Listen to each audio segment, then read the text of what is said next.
1300 hours Pakistan Standard Time. Assalamu alaikum. This is Radio Pakistan. The news read by Daman Zaman. The headlines. The Prime Minister will launch the SARS Emergency Cash Program in Islamabad today for those who have been rendered jobless due to the virus.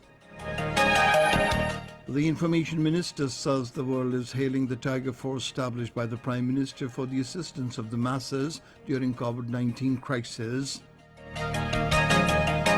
Overall, 1,974 new coronavirus cases and 30 deaths have been reported in the country during the last 24 hours.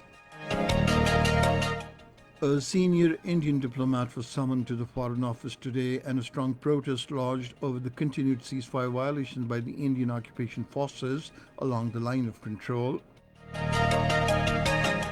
And now the news in detail.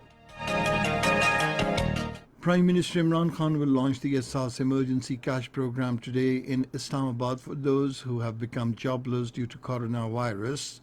Over 3 billion rupees have so far been collected in the Corona Relief Fund. On the instructions of the Prime Minister, the government will contribute 4 rupees for every rupee donated to the fund.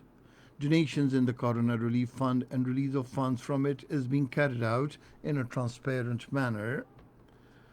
The Information Minister Shibli Faraz has said the world is hailing the Tiger Force established by the Prime Minister Imran Khan for the assistance of the masses. In a tweet today, he said the youth, laced with the national spirit, are helping and facilitating the people in the fight against coronavirus. The Information Minister said these volunteers are the pride of the nation.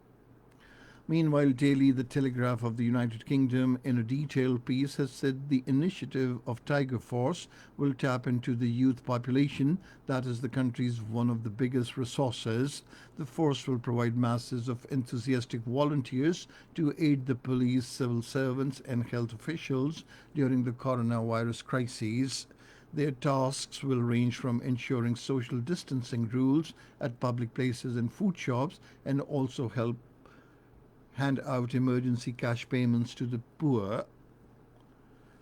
The nationwide tally of coronavirus cases has soared to 42,125 with 1,974 new cases reported during the last 24 hours, while 11,922 patients have recovered from the virus and the death toll stands at 903 with 30 new deaths reported.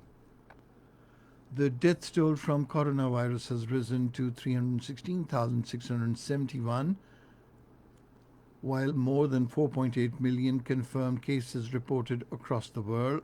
The United States has the highest death toll of 90,978, followed by the United Kingdom with 34,636 and Italy with 31,908 deaths. Over 1,858,170 people so far have recovered from the infection. The global health leaders are set to call for an independent review into the international response to the COVID-19 pandemic at a meeting this week. Representatives from 194 of the World Health Organization member states will meet virtually for the 73rd Annual World Health Assembly. The assembly is also expected to hear calls to give the World Health Organization more powers, which would allow inspectors to go into countries at the start of the outbreaks and carry out independent investigations. A senior Indian diplomat was summoned to the Foreign Office today and a strong protest lodged over the ceasefire violations by the Indian occupation forces in Queen sector along the line of control yesterday. According to Foreign Office spokesperson Aisha Farooqi, due to indiscriminate and unprovoked firing by the Indian occupation forces, 37-year-old Mohammad Shafi, resident of Jajort village, sustained serious injuries. The spokesperson said the Indian occupation forces along the line of control and the working boundary have continuously been targeting civilian populated areas with artillery fire, heavy caliber mortars and automatic weapons. In 2020, India has so far committed 1,081 ceasefire violations. In occupied Kashmir, the Indian troops continue their violent cordon and search operations in different areas of the territory. According to Kashmir Media Service, huge contingents of troops sealed all entry and exit points in Muran and Ashmandar areas of Pulwama district this morning and conducted door to door search operations.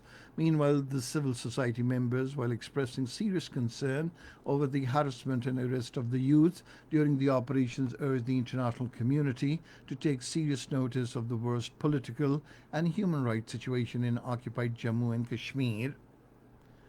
In Afghanistan, 7 people were killed in a Taliban car bomb blast and an ensuing gun shooting outside an intelligence agency military camp in Ghazni province today.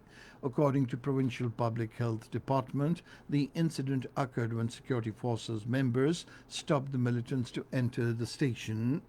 And that is the end of this news bulletin. For more news and analyses, log on to our website, radio.gov.pk, and you can also watch live video streaming of our bulletins on the link facebook.com/Radio Pakistan News Official.